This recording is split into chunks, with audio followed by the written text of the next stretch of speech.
லஞ்சுக்கு சாப்பாடு, வடித்த சாதம், கத்திரிக்காய், முருங்கைக்காய், மாங்கிழங்கெல்லாம் போட்டு புளிக்குழம்பு. இது முட்டைக்கோஸ் பொரியல், தயிர். இது கூட அப்பளம். கத்திரிக்காய் புளிக்குழம்பு வைக்கிறதுக்கு கத்திரிக்காய், தக்காளி, தேங்காய், மசாலா பொடி, மல்லிப்பொடி, மஞ்சள் தூள், வரமிளகாத்தூள் இதெல்லாம் வீட்டிலேயே அரைச்சது, ஜீரகம் மிளகு சேர்த்தி. முருங்கைக்காய் 1, உருளைக்கிழங்கு 1, தாளிக்கிறதுக்கு வெங்காயம், பூண்டு, கருவேப்பிலை, புளி. இனி எண்ணெய் ஊற்றிக்கலாம்.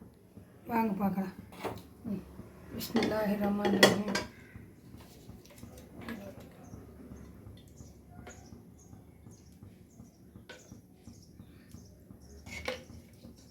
வெந்தயம் பொரிய போடுறது,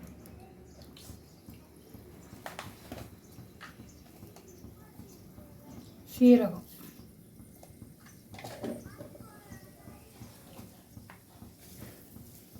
கடுகு,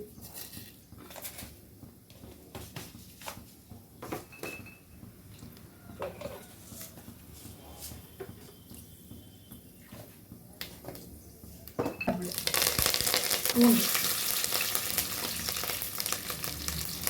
வெங்காயம்,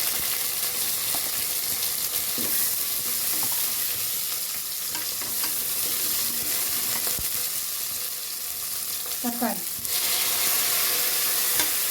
கொஞ்சம் வெந்து முன்னாடி காயெல்லாம் போட்டு மிளகாத்தூள் போட்டு அப்புறம் காய் பொடி, வரமிளகாத்தூள் வீட்டில் அரைச்சது, மஞ்சத்தூள், இது ஜீரகம் மிளகும் போட்டுக்குவோம். மல்லித்தூள்,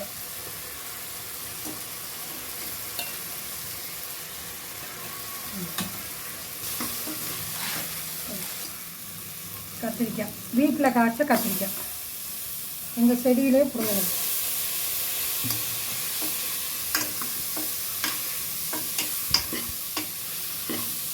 உருளைக்கிழங்கு, ஒரு முருங்கைக்காய்,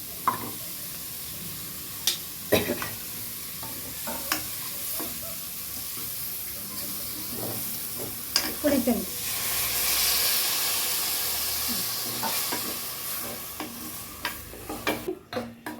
நல்லா வெந்த முன்னாடி இறக்க வேண்டியது. தேவையான கல் உப்பு. குழம்பு வெந்த முன்னாடி உப்பு பார்த்துக்கிட்டு பத்தலைன்னா போட்டுக்கலாம். நல்லா வெந்துக்குச்சு.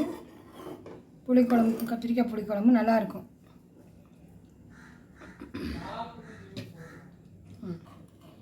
முருங்கைக்காய், கத்திரிக்காய், உருளைக்கிழங்கு இவ்வளோதான்.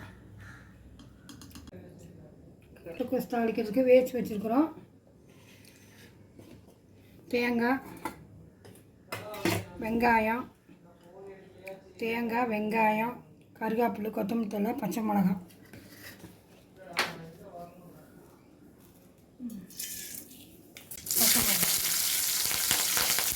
கருவேப்பிலை,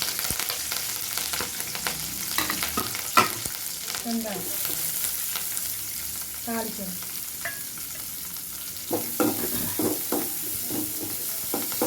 ரெண்டு கொதி விட்டு நல்லா வேக வச்சுருக்கோம் முட்டைக்கோசை. அப்படி தாளிச்சிக்கணும்.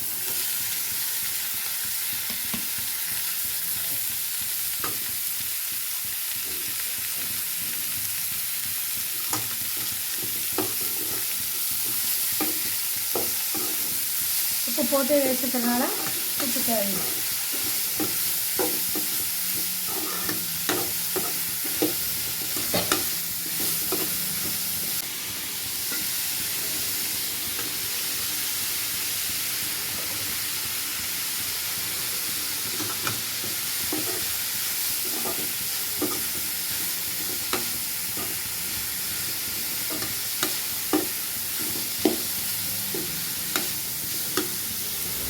அவ்வளோ மல்லித்தலை போட்டு அரைச்சி. முட்டைக்கோஸ் பொரியல், கத்திரிக்காய் புளிக்குழம்பு, இது கூட அப்பளம், ஊறுகாய், தயிர் எல்லாமே இருக்குது.